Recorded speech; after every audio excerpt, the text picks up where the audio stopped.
بسم اللہ الرحمن الرحیم۔ قرآن حکیم کی صورتوں میں ایک اہم صورت سورہ مزمل کہلاتی ہے۔ 20 آیات پر یہ سورہ مقدسہ مشتمل ہے، جبکہ اس کے 2 رکوع ہیں۔ دلچسپ بات یہ ہے کہ پہلے رکوع کے اندر 19 آیات ہیں اور دوسرے رکوع کے اندر صرف 1 آیت ہے۔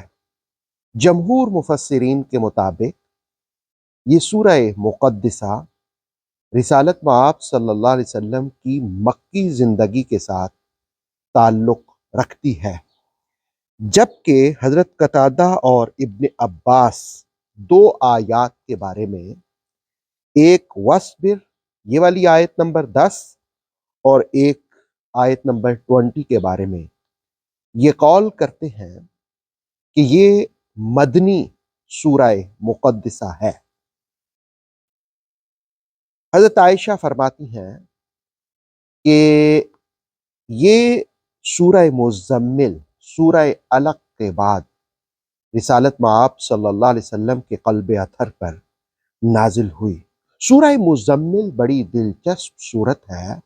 اس میں انسان کی عظمتوں کا راز کیا ہے، اس حقیقت کو بھی بیان کیا گیا۔ کس طرح انسان کے اندر استعداد بڑھتی ہے، صلاحیتیں بڑھتی ہیں اور انسان کی جو روحانی قوت اور طاقت ہے اس میں اضافہ ہوتا ہے۔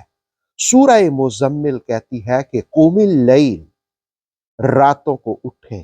گویا سحر خیزی کی فضیلت سورہ مزمل بیان کرتی ہے کہ وہ شخص جو شب بیداری کرتا ہے، سحری کے وقت اٹھتا ہے، تہجد پڑھتا ہے اور اس وقت اپنے رب کو پکارتا ہے تو اس کے اندر صلاحیتیں پیدا ہوتی ہیں، اس سے اس کی روح کی اور روحانیت کی توانائیوں میں اضافہ ہوتا ہے۔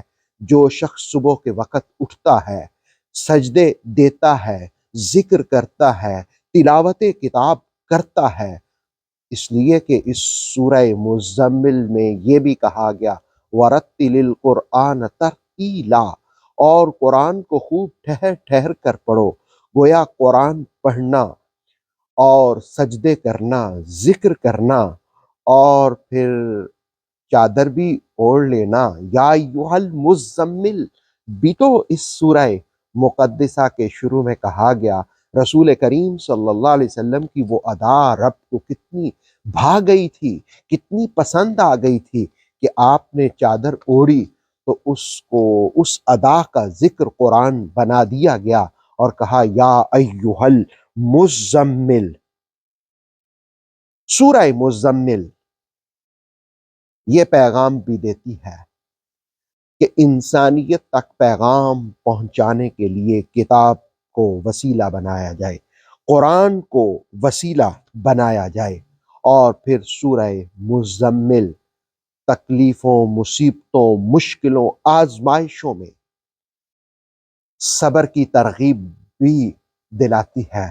جو شخص جتنا بڑا ہوتا ہے اس پر آزمائشیں اور تکلیفیں بھی اتنی ہی بڑی آتی ہیں۔ اس راہ میں تو انبیاء علیہم السلام بھی گزرے ہیں، انہیں بھی تکلیفوں، مصیبتوں، مشکلوں کا سامنا کرنا پڑا، لیکن انہوں نے صبر کو نہیں چھوڑا، صبر کے دامن کو تھاما۔ بذات خود خاتم النبیین صلی اللہ علیہ وآلہ وسلم صبر کا پیکر دکھائی دیتے ہیں۔ ان کی سیرت طیبہ کا حسین پہلو، جمیل پہلو صبر جمیل ہے۔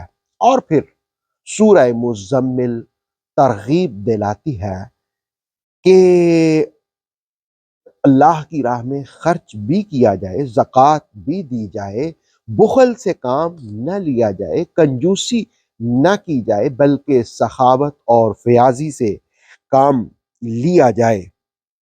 اور پھر سورہ مزمل کے اختتام پر رب کی رحمتوں، شفقتوں کا بھی تذکرہ ملتا ہے۔ انشاءاللہ ہم مرحلہ وار سورہ مزمل کے پیغامات، اس کی آیات کی تفسیر سمجھنے کی کوشش کریں گے۔ اللہ ہمیں سورہ مزمل کی روحانی برکتیں بھی نصیب فرمائے۔ آتھینٹک اسلامک نالج کے لیے نور وحی یوٹیوب چینل کو سبسکرائب کیجیے، بیل آئیکن کو پریس کرنا مت بھولیے۔ نور وحی فیس بک، انسٹاگرام اور ٹک ٹاک پیج کو بھی فالو کیجیے تاکہ ہماری ہر نیو ویڈیو آپ تک بر وقت پہنچ سکے۔